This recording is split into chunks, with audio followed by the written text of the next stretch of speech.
there is anything real in them. Yeah, but that didn't stop any from reporting the Mueller and the dossier and all that stuff. You're bitter. I understand that you have a lot of resentment about it.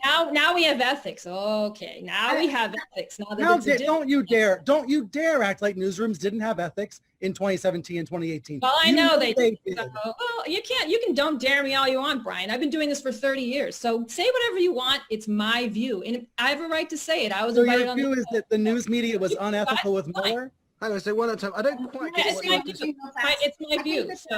Let me bring in Sarah Fisher, and then I want to move on to Google briefly. But go on, Sarah. I think this conversation is so critical, even though it can get tense. It's actually a matter of, can you have two things be true at once? Can you have a story that needs scrutiny from all outlets? Because we don't know whether or not it's true, right? Axios, we're all trying to figure out whether or not this story is true, and we deserve to do that. But we also need to think about the bigger picture, which is, God forbid, this story was tied to some sort of bigger disinformation effort to penetrate our elections. We also need to consider that. And that's why I think it's critical that you're not just seeing, you got to see the forest through the trees. You got to look at this particular story about the Hunter Biden. Yeah, but no one looked through the forest through the trees with the president. I mean, it's always one-sided. Now it's time to look at the forest. All I'm saying is let's do it universally, okay? I didn't discard the Mueller stuff. I was much more skeptical because I knew the sourcing. And I knew where I came from on Capitol Hill, where I have stood in the building for the past few decades. I had real reason to doubt that stuff, and I constantly did. And it turned out a lot of it was a bunch of bunk.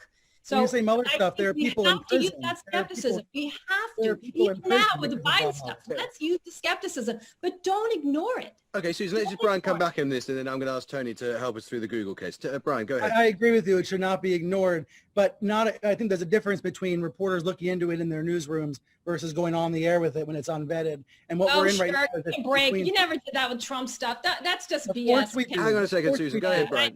You have no idea how this newsroom operates. If you both speak, we can't hear either of you. Brian, go ahead. I understand. Let me just say briefly, it's grievance politics. It comes from the right. It happens every day. Newsrooms in America are very careful about this stuff. I know viewers and readers don't see it, but it happens every day. Slow, cautious vetting happens every day. Okay, I do want to move on.